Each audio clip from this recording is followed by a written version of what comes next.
Good morning friends. आज हम बात कर रहे हैं, अभी लास्ट वीडियो में हमने देखा था एनएमआर स्पेक्ट्रोस्कोपी होती क्या है, किस तरह से उसका इम्पोर्टेंस है और कौन से न्यूक्लियस एनएमआर स्पेक्ट्रोस्कोपी शो करेंगे और कौन से नहीं करेंगे। तो अब हम इस वीडियो में पढ़ेंगे एनएमआर स्पेक्ट्र जो है उसके बारे में स्टडी, कैसे हम कंपाउंड को पता चलाएंगे कि इसमें एनएमआर स्पेक्ट्रम है, कितने सिग्नल आएंगे, उसकी सिग्नल की पोजीशन कहाँ है और सिग्नल की इंटेंसिटी कहाँ कितनी है, तीव्रता कितनी है और जो सिग्नल हमारा कितने में विपाटित हो रहा है। तो इस बारे में हम अध्ययन करेंगे। तो जो पहला है आपका number of signal. Number of signals ये क्या बताता है कि कितने टाइप के आपके कंपाउंड में हाइड्रोजन है, उसको हम बता सकते हैं। तो आपकी जो हाइड्रोजन है जो 3 टाइप के होते हैं। एक तो होमोट्रॉपिक प्रोटॉन्स जो केवल एक सिग्नल देते हैं। होमोट्रॉपिक मतलब इक्विवेलेंट, एक जैसे प्रोटॉन यदि है किसी कंपाउंड में तो उसमें सिग्नल एक आएगा आपका। और उसके अलावा एनिसोट्रॉपिक प्रोटॉन्स, जो ये भी क्या है, एनिसोट्रॉपिक प्रोटॉन भी हमेशा एक सिग्नल देते हैं। इसके अलावा है डायस्टीरियोट्रॉपिक प्रोटॉन, जो कि डिफरेंट सिग्नल देते हैं अपने। तो हम इसमें एग्जांपल ले सकते हैं, जैसे फॉर एग्जांपल इथाइल क्लोराइड है जिसमें आपके 2 टाइप के हाइड्रोजन है, तो आपके 2 एनएमआर सिग्नल आएंगे। इसके अलावा और एग्जांपल देखें हम, नंबर 2 एग्जांपल जिसमें आपके 3 टाइप के हाइड्रोजन, 2 टाइप के हाइड्रोजन है तो 2 सिग्नल आएंगे। इसी प्रकार और हम एग्जांपल देख सकते हैं जिनमें कितने टाइप के हाइड्रोजन है, उतने ही हाइड्रोजन, जितने टाइप के हाइड्रोजन होंगे उतने ही टाइप के आपके, उतने ही सिग्नल प्राप्त होंगे आपके।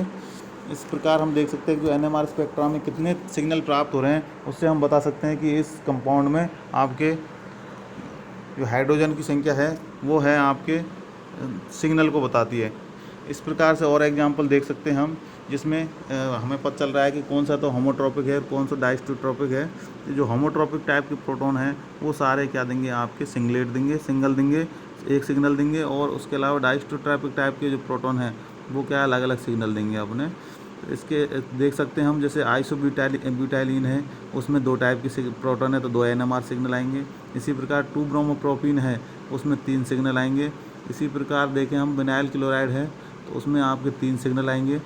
इसी प्रकार देखें हम मिथाइल साइक्लोप्रोपेन जो है उसमें आपके 4 सिग्नल आएंगे। इसी प्रकार सिस 1,2 डाई मिथाइल साइक्लोप्रोपेन जो है उसमें आपके 4 सिग्नल आएंगे। इसी प्रकार आपके जो ट्रांस है, इसका सिस फॉर्म में 4 सिग्नल है और ट्रांस में आपके 2 सिग्नल आएंगे। इसी प्रकार 1,2 डाई क्लोरोप्रोपेन, इसमें आपके 4 टाइप के हाइड्रोजन होते हैं तो 4 सिग्नल आएंगे।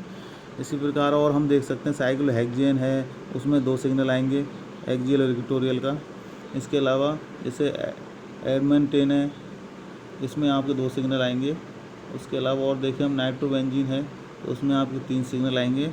यदि बेंजीन अकेला है, सिग्नल है, तो उसमें 1 सिग्नल आएगा।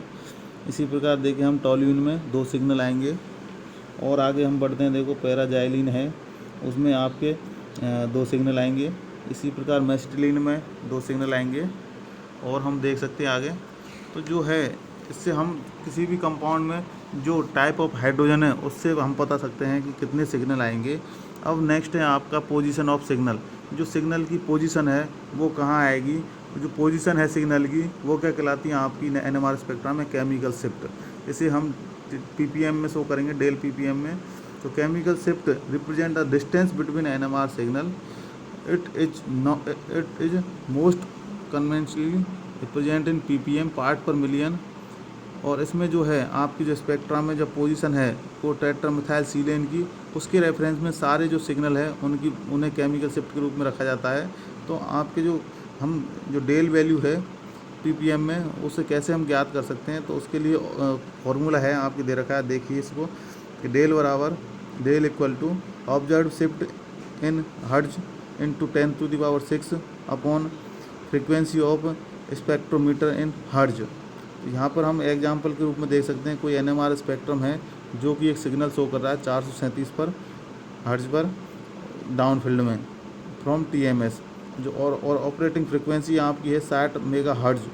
तो हम कैलकुलेट कर सकते हैं डेल वैल्यू 437, ये क्या है हमारी ऑब्जर्व वैल्यू है, उसको 10⁻⁶ से किया मल्टीप्लाई। उसके अलावा जो फ्रिक्वेंसी है मेगा हर्ट्ज में, तो उसको हर्ट्ज में कन्वर्ट करते हैं तो 10⁻⁶ से उसको मल्टीप्लाई करते हैं, तो इसमें हमें 7.28 ppm प्राप्त होता है। इसका मतलब क्या है, ये हमारा जो है किसी भी मॉलिक्यूल के लिए आप डेल वैल्यू, सिग्नल के लिए डेल वैल्यू निकाल सकते हो इस फॉर्मूले से। तो कुछ इंपॉर्टेंट केमिकल शिफ्ट की जो वैल्यू हमें दे रखी है यहाँ पे, जिनमें आपके 1 to 3 जो ये टाइप 1 डिग्री 2 डिग्री 3 डिग्री जो प्रोटॉन है एल्काइल ग्रुप में, उनके लिए जो 1 से 1.5 के बीच में होता है केमिकल शिफ्ट की वैल्यू। इसी प्रकार विनाइलिक हाइड्रोजन के लिए आपके 4.5 से 6 के बीच में होती है। इसी प्रकार एसिटाइलिक कार्बन के लिए, हाइड्रोजन के लिए 2 से 3 के बीच में होती है। इसी प्रकार एरोमेटिक हाइड्रोजन्स के लिए 6 से 8.5 के बीच में होती है। इसी प्रकार बेंजाइलिक हाइड्रोजन के लिए 2.2 से 3 के बीच में होती है। इसी प्रकार और देखिए हम हैलाइड्स जो जुड़े हुए होते हैं कार्बन से, उससे जुड़ा हुआ हाइड्रोजन के लिए 2.5 होती है, 2.5 से 4.5 के बीच में।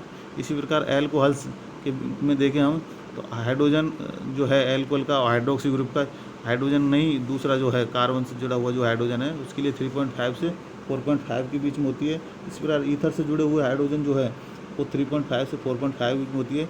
एसिटाइलिक का देख सकते हैं हम 2.1, एसिड्स के लिए 10 से 12 के बीच में, इनोलिक के लिए 15 से 17 के बीच में, फिनोलिक के लिए 6 से 8.5 के बीच में, हाइड्रोक्सिलिक हाइड्रोजन के लिए 3.0 से 4.5 के बीच में।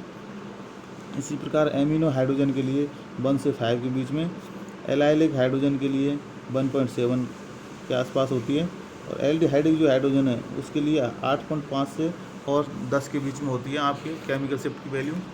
तो हमने इस वीडियो में देखा किस प्रकार से किसी भी कंपाउंड में कितने टाइप के हाइड्रोजन है, उससे हमें पता चलेगा कि कितने सिग्नल NMR सिग्नल प्राप्त होंगे, और पोजीशन ऑफ सिग्नल जो है आपको केमिकल शिफ्ट की वैल्यू से पता चलेगा कि आपका सिग्नल कहाँ प्राप्त हो रहा है।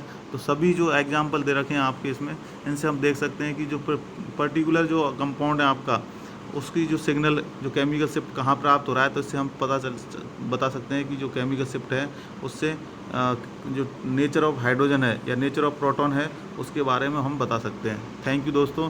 आगे की जो वीडियो है उनमें हम देखेंगे जो शील्डिंग डिशील्डिंग इफेक्ट है एंड, और उसके अलावा हम देखेंगे कि जो सिग्नल जो आपका प्राप्त हुआ है उसकी स्प्लिटिंग विपाटन कितने में, मतलब जो आपका हाइड्रोजन जो है प्रोटॉन है उसके आसपास का जो एनवायरनमेंट कैसा है उससे प्रभावित होगा उसका सिग्नल का विपाटन। तो हम ये देखेंगे अगली वीडियो में। थैंक यू दोस्तों।